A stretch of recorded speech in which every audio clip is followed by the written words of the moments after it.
Every like and every new subscriber is a reminder that I'm not sharing these stories in vain. Thank you for being here. Now, listen closely. It's strange how distance can form between two people sleeping in the same bed. It doesn't arrive all at once. It seeps in, silent, shapeless, like cold air through an open window you didn't realize was cracked. One day you're laughing over breakfast, and the next you're sitting across from each other, barely meeting eyes. That's how it began with us. Our marriage wasn't perfect, but for years it had been real, tangible, built on shared routines, inside jokes, long car rides where nothing needed to be said. There was comfort in the rhythm, in the simple understanding that even after hard days, we'd still end the night curled against each other, skin to skin, heartbeat to heartbeat. But somewhere along the way, that changed. I remember the first time she gently pulled away. It wasn't dramatic, just a shift, a subtle refusal. I reached for her, and she smiled politely, almost like I was a stranger making a bold request, then rolled over and went to sleep. I told myself it was stress, long hours at work. Maybe she wasn't feeling well. I didn't ask. I didn't want to make her uncomfortable. That's what I told myself. The next time, I reached again. Another excuse. A headache. Exhaustion. And again, I said nothing. It's easy to pretend everything's fine when you want it to be. Days turned into weeks, and weeks into months. She became colder, not unkind, just distant. Like her warmth had been packed up and stored somewhere far out of reach. The woman I knew so well began to feel unfamiliar. She still laughed at my jokes, but her laugh didn't reach her eyes. She still sat beside me on the couch, but her body leaned slightly away, like our closeness was something accidental. And the intimacy, the real kind, became a ghost in our house. Something we both pretended wasn't missing because acknowledging its absence would mean admitting we were losing each other. I started noticing the little things. The way she lingered in the bathroom longer than before. The way she checked her phone with a flick of her thumb, quickly, as if guarding something. The way she no longer held my gaze for more than a few seconds at a time. These moments piled up like snow on a roof, light individually, but heavy in time. And still I said nothing. Because I loved her. Because I didn't want to push.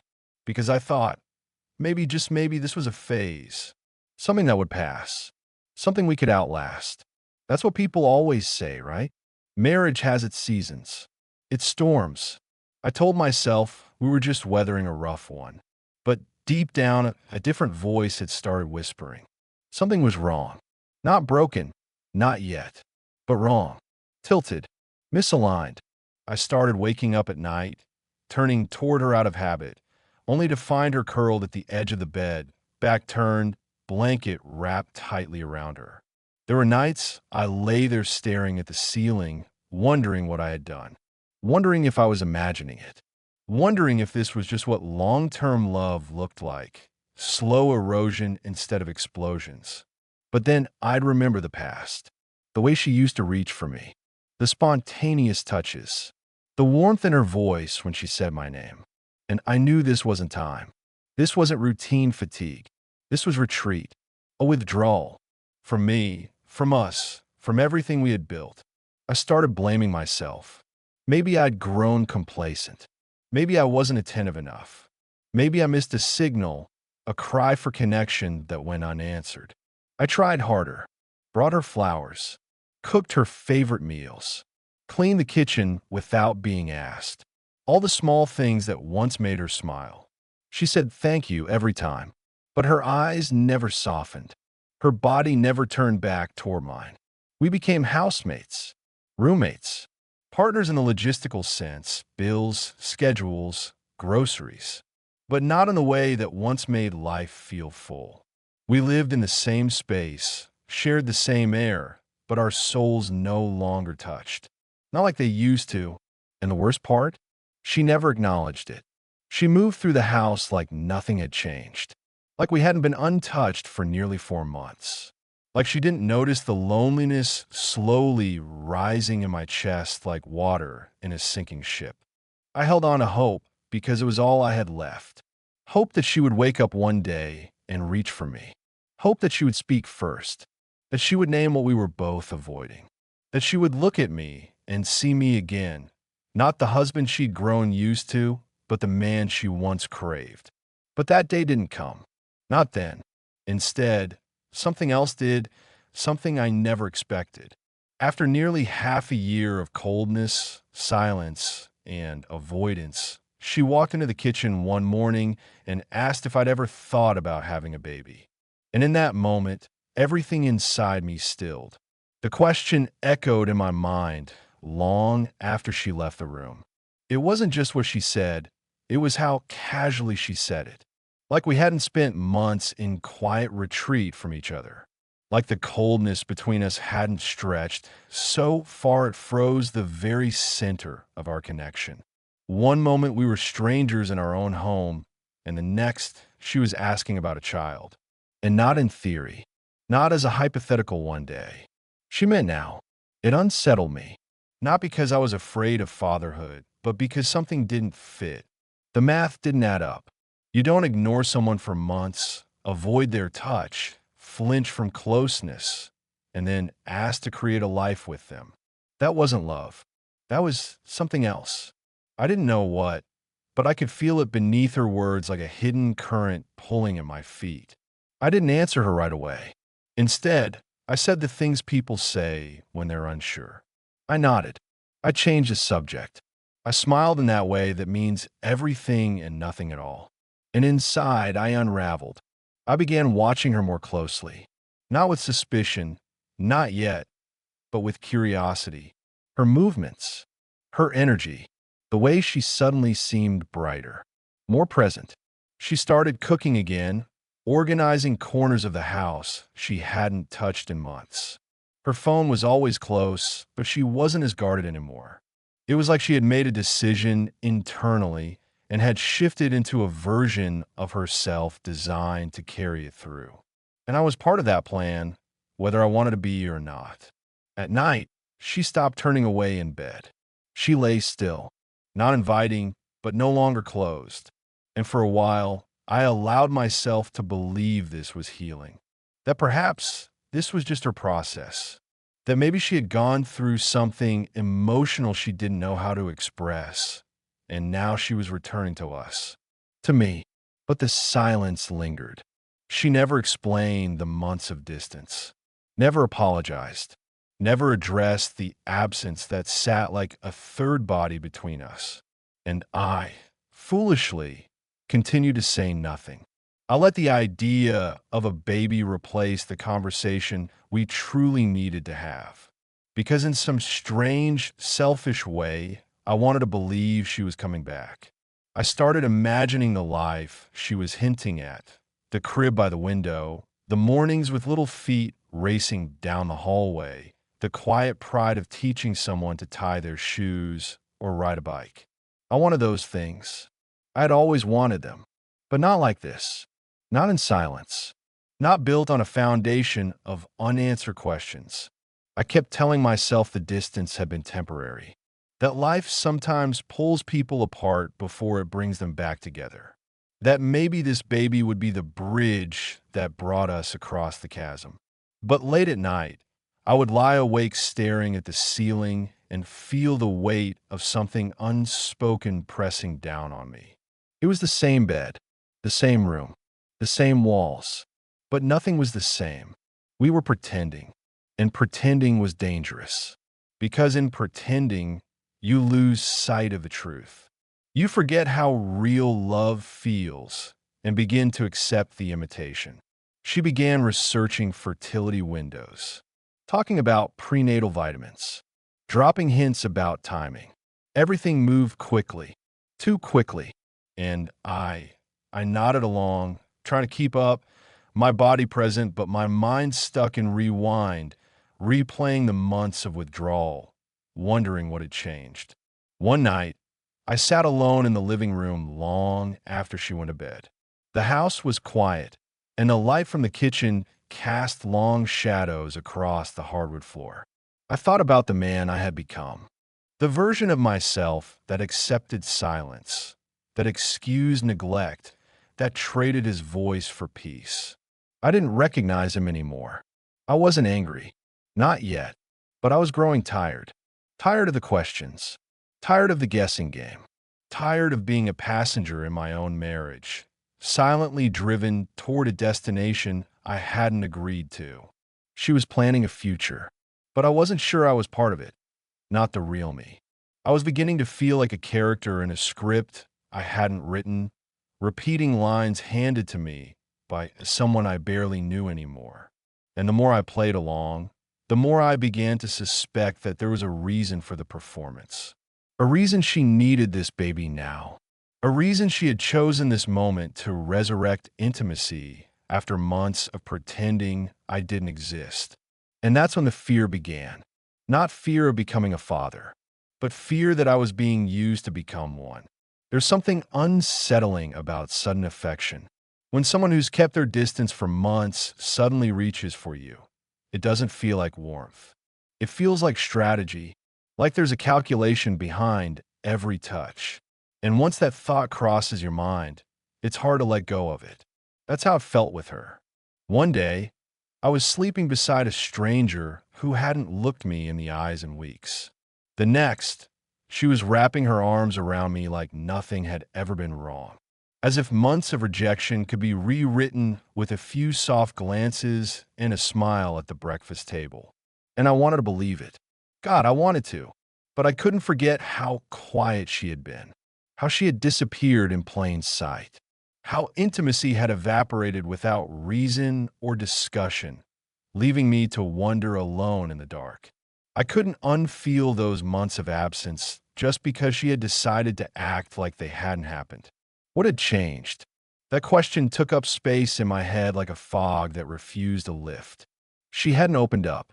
She hadn't addressed the distance. She had simply pivoted. One day cold, the next warm. One day closed off, the next whispering about parenthood and baby names and prenatal yoga. I began noticing patterns in her behavior that I hadn't seen before. Subtle things. How her energy would spike after certain phone calls. How she became overly cheerful in the evenings, especially when I didn't ask about her day. She wasn't just happy. She was trying to be seen as happy. And the difference was stark. Her affection was no longer natural. It was structured, timed, planned. That word stuck in my mind, planned, because it was the only way her behavior made sense. She hadn't simply come back to me. She had returned with a mission. And that mission was a baby, but not a child born from reconnection, healing, or love. It felt more like necessity, urgency, like something she needed to fulfill a purpose beyond us. I didn't have proof, only instinct, but that instinct had carried a sharp edge lately. And once you start trusting your gut, it's hard to go back. I began to observe more. Quietly. Her phone was always with her now, but no longer hidden. Left face up on the kitchen counter. Unlocked beside her on the couch.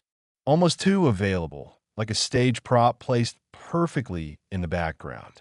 But I remembered what had once been missing. The months where her phone was glued to her hand like a shield. I had seen that version of her, and I didn't believe she had nothing to hide now. People don't change their patterns overnight unless they're trying to be watched. I started paying closer attention to conversations. The words she used, the way she phrased things. She spoke about the future a lot now, about stability, new beginnings, fresh chapters. It all sounded lovely on the surface. But beneath it, I heard something else, detachment. There was no us in her language. Just scenarios, visions, outcomes. It was as if she had moved on, emotionally, but still needed me physically to complete something. That something was a child. And with every passing day, the feeling only grew stronger. Her renewed interest in closeness didn't feel emotional. It felt transactional. She was playing the part of a loving wife, but only because it served a larger goal. She had a timeline. I could sense it in her urgency, her restlessness, and I began to wonder, what happens when the goal is achieved? What happens if she gets what she wants? Would she stay? Would she drift again? Would I simply become a footnote, a biological necessity in someone else's story? The silence in our home returned, not through absence, but through pretense.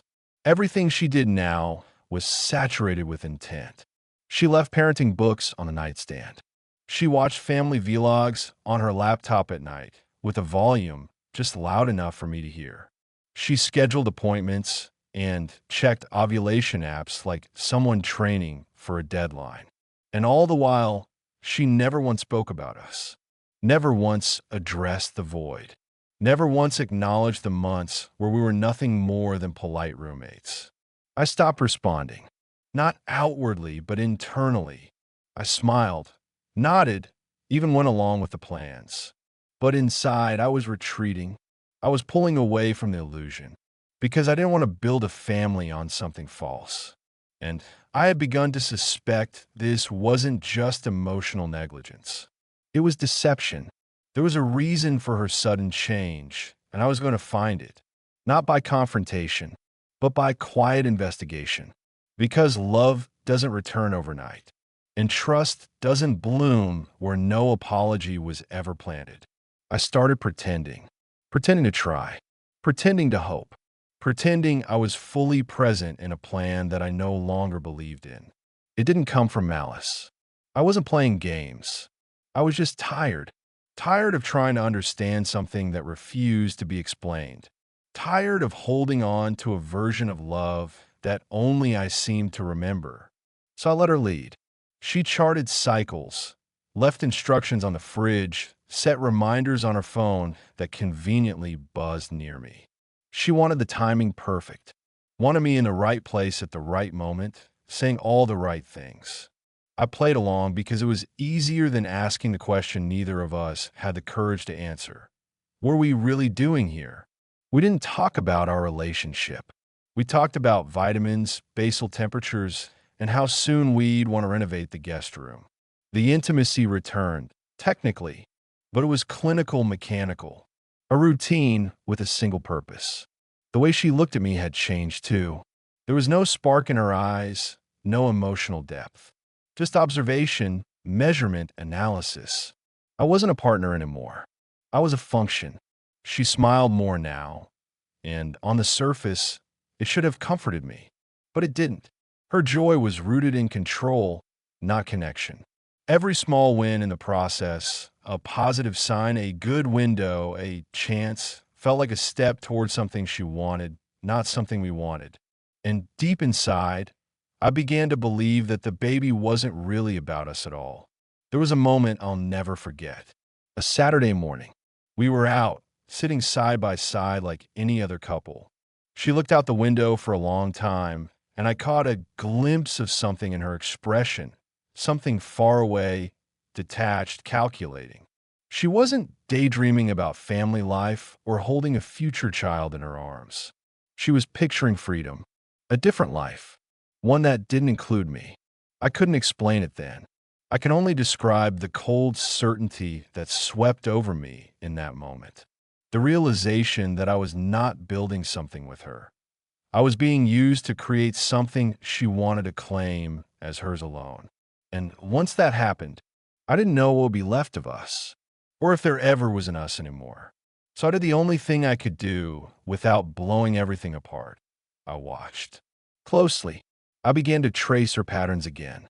Who she was texting, what numbers she was saving under odd names. I paid attention to her moods after calls, her energy levels around certain times of the week.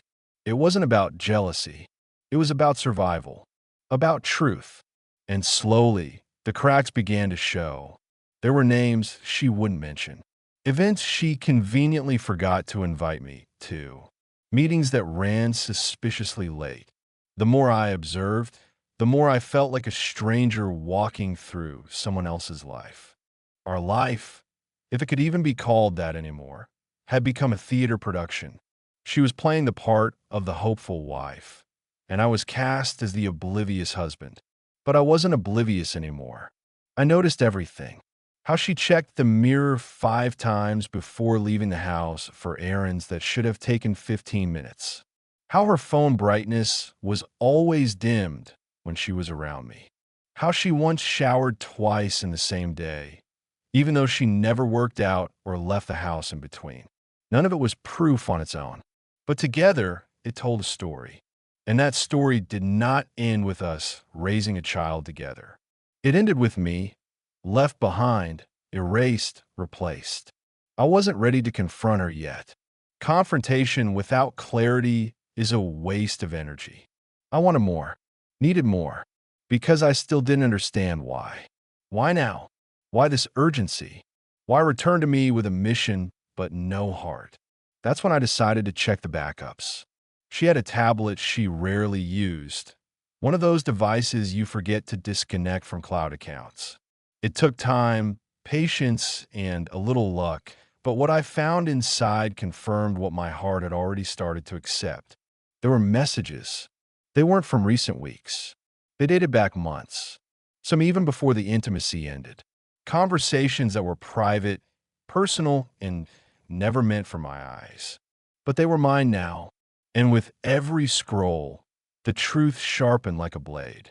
The plan was never about reconnection. It was about control, about image, about crafting a life she could take with her, a child, a story, a future she would frame as her own, even if I was written out of it. I wasn't supposed to see it. I wasn't supposed to ask. I was just supposed to give her what she wanted and disappear quietly. But I didn't, because now I knew.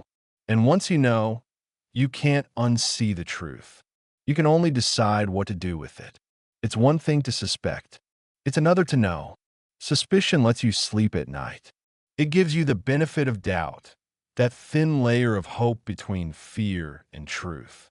But once the evidence stares back at you, once the words are there in black and white, everything changes.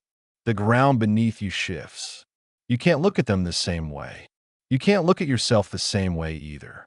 The messages weren't just flirtatious or suggestive. They weren't simply emotional cheating. They were architectural, the building blocks of another life she had been crafting while I stood at the doorway of our own, waiting for her to come back in. They started innocently enough. Compliments, jokes, late-night check-ins. But over time, they evolved into secrets, coded language, emotional intimacy that belonged in a marriage, just not ours. She had found someone who made her feel seen again. And while I sat quietly, tried to reconnect, she was writing a future I wasn't invited to. Some of the messages chilled me. Not because they were cruel, but because they were so clinical. As if I had become a problem to be managed. A detail to be worked around. A temporary necessity. In one exchange, she spoke about getting it over with no names, no specifics, but the context was clear. It was me, my role, my biological purpose in her plan. That was the moment my stomach turned. I wasn't a partner. I was a function, a step in her process toward a life she didn't want to share, only create. The man on the other end of those messages wasn't a stranger. That made it worse. He was someone we knew casually. A man who had once sat at our kitchen table, who had smiled at me, shaken my hand, asked about work and sports and plans for the weekend. The betrayal wasn't just in her deception. It was in the performance. The ease with which they both walked through my life like guests at a dinner party, stealing the silverware one piece at a time.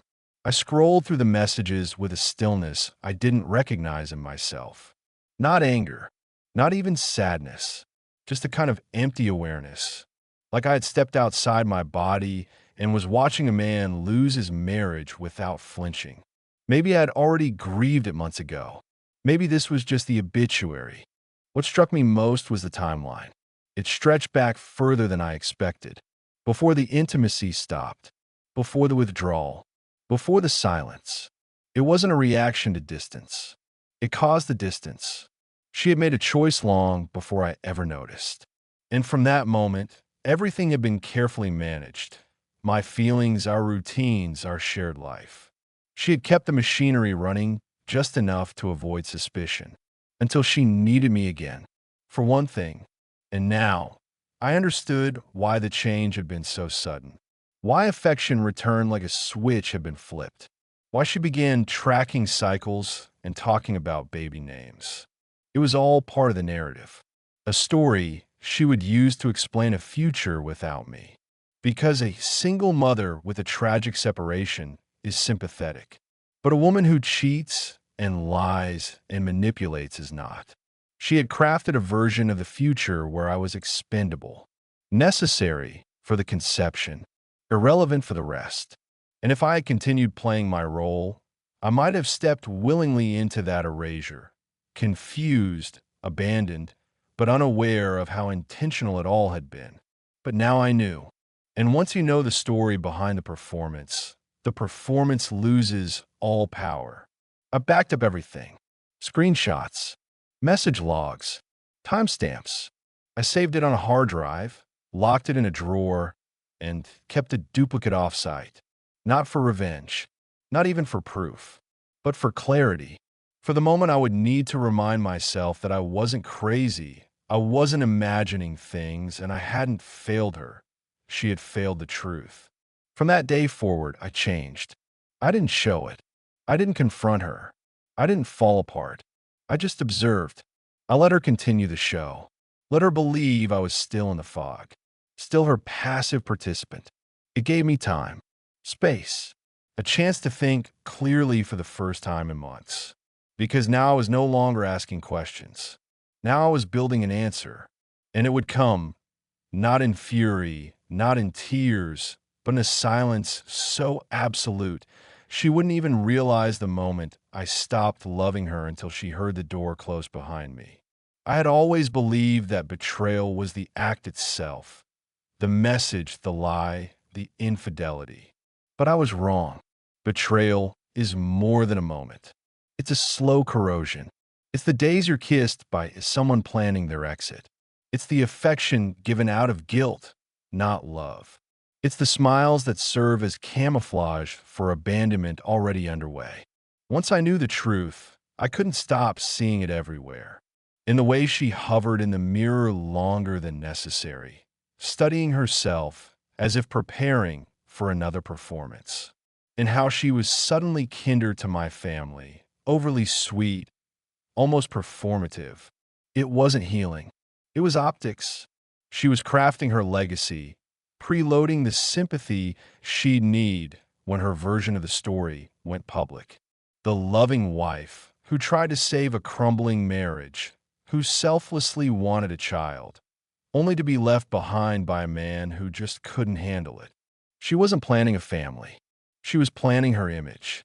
That realization struck deeper than I expected, not just because she had betrayed me, but because she had used love, the one thing I still held sacred, as a tool.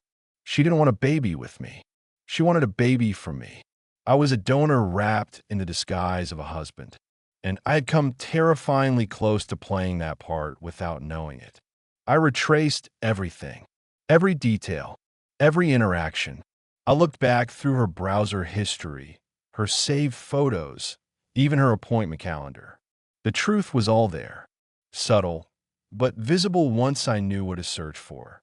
Meetings with lawyers, not family lawyers, but individual representation. Research on custody rights, financial independence, personal medical consultations I had never heard about. Every breadcrumb led away from me. She had no intention of keeping me in her life. Just a child. Her child. Our shared DNA, placed in her control, in her narrative, in the life she had already begun building without me. And I realized something that chilled me. This wasn't a spontaneous affair. It wasn't an emotional mistake. It was structured, strategic. I had always thought of manipulation as something sloppy, something done in panic. But this was careful, thoughtful. It was the kind of betrayal that took time, patience, planning. It was evil in the way that smiles before it cuts. I began to notice how she distanced herself from her lover in public spaces. Fewer texts, fewer online traces. Their connection wasn't dead. It had simply gone underground. She was preparing for the next stage, when she would need to appear solo. The grieving wife, the mother with resolve, the woman who had tried everything and was now moving forward bravely for the sake of her child. A child she wanted for herself, not for us. And in that moment, something inside me shifted. The pain no longer sat in my chest. It moved lower, settled into my core like stone, not heavy with sadness, but solid with certainty. I had no more questions, no more confusion, only clarity. She wasn't my partner. She hadn't been for a long time. She was an architect of stories, and I had been just another chapter in hers. So I began a plan too, not to hurt her, but to save myself. I started moving my finances. Quietly, carefully. I opened a new account in my name only. I spoke to a lawyer, one with experience in high-conflict separations. I secured copies of all the evidence. I documented every conversation, every message, every detail of her plan. And all the while, I let her believe she was still in control, because that was the only way to reclaim mine. I slept beside her like a man who had no clue. I answered her questions about the future with generic optimism. I allowed the routine to continue. The vitamins, the conversations about timing, the updates on what food she was avoiding, how serious she was about conception. She thought I was still on board, but I had already stepped off the train. I was watching it go, slowly, silently, toward a station she thought she had built alone, and I would let her keep building it until it collapsed under the weight of the one thing she hadn't prepared for. The moment I no longer played along. The moment I walked away. The moment I chose freedom over fear. Because that was the final piece she never saw coming. I had nothing left to lose. And men with nothing to lose don't stay quiet forever. Some exits don't need slammed doors or broken plates. Some exits are silent. A suitcase quietly zipped, a key left on the counter, a man stepping into the light with his head held high. That's how I left. Not out of rage, not as an act of revenge, but as a declaration that I would no longer be written into a life I didn't choose. I had spent months living like a shadow, whispering through the edges of a marriage that no longer wanted me. I had been studied, managed, used, all beneath the polished mask of a devoted partner. I'd played along until the story cracked open and spilled the truth at my feet. And now, I was done pretending. The day I left, I didn't tell her where I was going. I didn't know her that. She had forfeited explanations the moment she reduced me to a role, a stepping stone in her carefully curated future. My departure wasn't a warning. It was a response. She would discover it the way she discovered most things in our final year, passively, emotionlessly. Too late. I had planned it carefully. The financial accounts had already been moved. My lawyer was ready. My documentation was secure.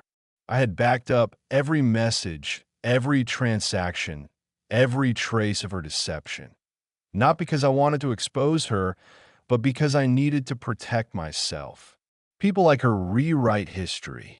I had simply prepared the footnotes. I left the house before sunrise. There was no goodbye, no final look, no note, just silence. The same silence she had fed me for months. But this time it was mine, and in that silence, I found freedom. For the first time in what felt like years, I could breathe. I could feel the air in my lungs without the weight of expectation. I could hear my own thoughts without her voice echoing inside them. I drove for hours with no destination, letting the world feel wide again, letting possibility stretch in every direction. She would wake to an empty house and assume it was temporary. She always believed she could steer the narrative, that I was predictable, forgiving, passive, but she was wrong. Because there's nothing predictable about a man who finally chooses himself. Days passed before I heard from her. Messages, Calls. None angry. All measured. Concerned. Confused. She played the role of the abandoned wife. Well, subtle guilt, strategic vulnerability. She spoke of timing, of healing, of the plans we'd made together. Her tone was flawless, almost enough to fool a stranger. But I wasn't a stranger.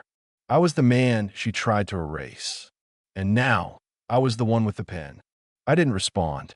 Not because I didn't have words, but because words no longer mattered. Not to her. She hadn't listened when I was silent in pain. She hadn't asked when I sat beside her, distant and shrinking. She had only looked up when the script changed, when the outcome she'd written started slipping out of her control. She would not raise a child with me.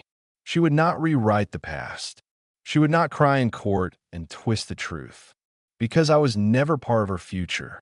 But now she wasn't part of mine either. Eventually, the calls stopped. The emails slowed. Silence returned. Only this time, it was mutual. She was left with the shell she'd built. The stage, the plan, the false narrative. But without me, it collapsed. Because her entire story required my consent, my participation, my blind love. And I had taken all of that with me. There were days when I thought about the child that never came to be. Not with regret, but with clarity. A child deserves more than to be born from control, strategy, and cold manipulation. A child deserves love, partnership, honesty, none of which existed in the home we shared. And as strange as it sounds, I'm grateful. Grateful I saw the truth in time. Grateful I had the strength to walk. Grateful I was never forced to be a father under false pretenses. Because the man she needed to complete her plan, that man is gone. But the man I became by leaving, he's more whole than I ever thought possible.